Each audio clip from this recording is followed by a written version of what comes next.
Olá, queridos! Graça e paz! Vamos continuar na leitura da palavra? Lembra de dar um like, de compartilhar com alguém. Seja uma bênção nas mãos do Senhor. O seu engajamento vai fazer toda a diferença.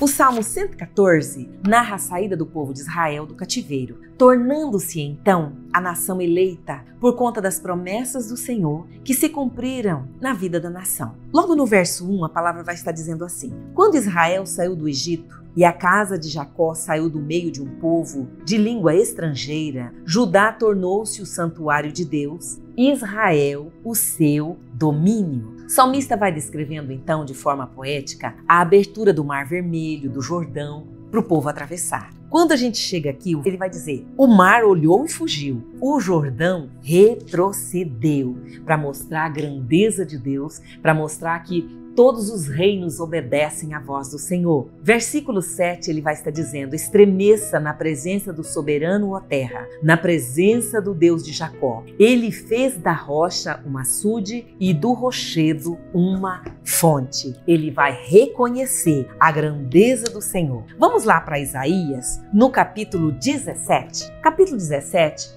trata-se de profecias de exortação. Então vamos estar assim, no capítulo 17, a profecia contra Damasco, 18, profecia contra a Etiópia e o 19, a profecia contra o Egito. Sabe, queridos, Damasco ele recebe uma notícia terrível, pois iria se tornar um montão de ruínas. A fortaleza do Reino do Norte iria desaparecer. O Senhor envia uma dura mensagem à nação, mas ao mesmo tempo, no verso 6, o Senhor traz uma palavra de esperança. Por mais que ele vai dizer que vai tratar duramente, ele fala assim no versículo 6: Contudo, restaurarão algumas espigas, como quando se sacode uma oliveira. Ficam 2 ou 3 azeitonas nos galhos mais altos, e umas 4 ou 5 nos ramos mais produtivos, anuncia o Senhor dos Exércitos. O Senhor traz uma palavra de juízo e ao mesmo tempo o Senhor traz uma palavra de esperança. Versículo 10. Porque vocês se esqueceram a causa do momento difícil da nação. Porque vocês se esqueceram de Deus, do seu Salvador, e não se lembraram da rocha, da fortaleza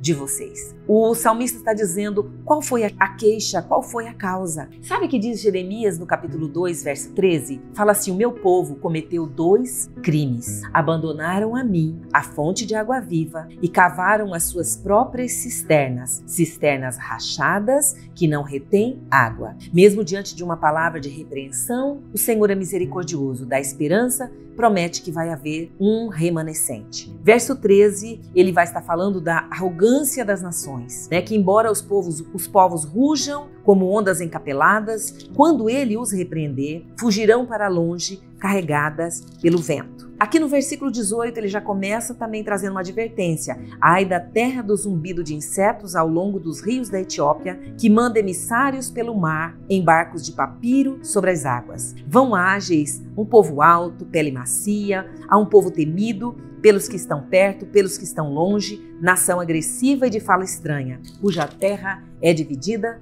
por rios. Sabe, queridos, o Senhor vai trazer uma palavra de advertência, porque aquelas pessoas tiveram oportunidade, mas eles se recusaram a obedecer a palavra de Deus. Capítulo 19 é uma profecia contra o Egito. E aqui o Senhor também vai fazer uma dura advertência. No verso 3 ele vai dizer: os egípcios ficarão desanimados, farei que os seus planos resultem em nada. No versículo 11, os líderes de Zoan não passam de insensatos. Os sábios conselheiros de Faraó dão conselhos tolos. Como então vocês podem dizer ao Faraó: sou sábio, sou discípulo dos reis da antiguidade? O Senhor está dizendo: vai vir o juízo, vai cumprir a palavra, sabe? O Senhor vai fazer, mas ainda assim, aquelas pessoas ficavam falando que não iria acontecer nada, que estava tudo bem, que não viria um tempo de sofrimento. O projeto do Senhor aqui, mais uma vez, não é punir, causar sofrimento, mas é ao contrário. Ele permite que o Egito venha experimentar, ele permite, já que aquela nação é idólatra, que aquela nação escolheu servir a falsos deuses, o Senhor vai deixar que aquela nação experimente, porque ele vai dizer: naquele dia haverá um altar dedicado ao Senhor. Quando eles vão ver que os deuses não resolvem, que tudo aquilo foi em vão, eles vão buscar o Senhor vai mandar um libertador,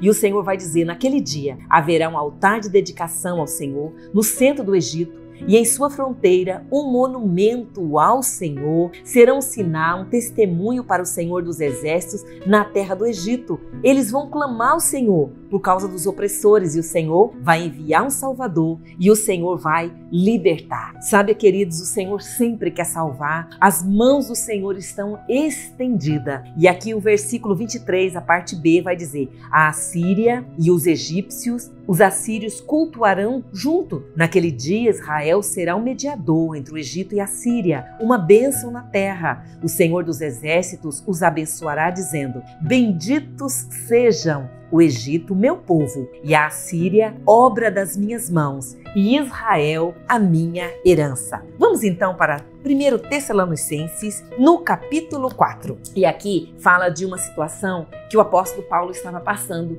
uma situação difícil, uma situação de perseguição. E ele estava com muita saudade, ele queria rever a igreja recém-formada, os irmãos que ele havia semeado a palavra. Então Paulo vai testificar o seu cuidado e amor pelos Tessalonicenses, e apesar de não poder ir pessoalmente, ele vai enviar Timóteo para confortar os irmãos que estavam passando por tribulação. A maior preocupação de Paulo era que o inimigo viesse enfraquecê-los diante das dificuldades. Versículo 4, o apóstolo vai falar assim: quando estávamos com vocês, já lhe dizíamos que seríamos perseguidos, o que realmente aconteceu, como vocês sabem. Por essa razão, não suportando mais, eu enviei Timóteo para saber a respeito da fé que vocês têm, a fim de que o tentador não os seduzisse, tornando inútil o nosso esforço. Você sabe, quando passamos por situação difícil, quando estamos passando por momentos de muita provação, você ouve uma vozinha dizendo no seu coração, dizendo: não adianta servir a Deus, não adianta buscar a igreja, não está tendo mudança nenhuma. Pois é, esse inimigo também falava no coração daquela igreja que é recém-formada. E o apóstolo Paulo sabia, e ele chama isso de sedução do diabo.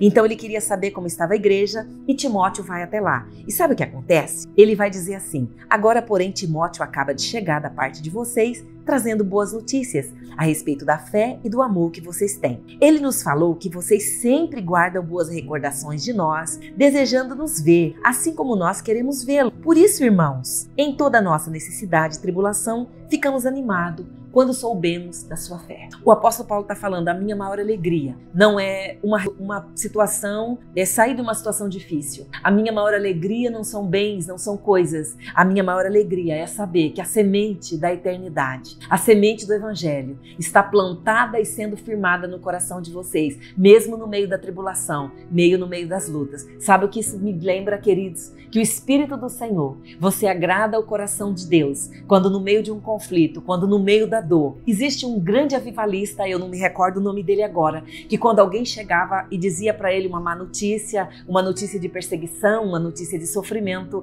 ele respondia assim: eu vou cantar ao Senhor, eu vou apresentar um salmo em adoração e eu vou envergonhar o diabo.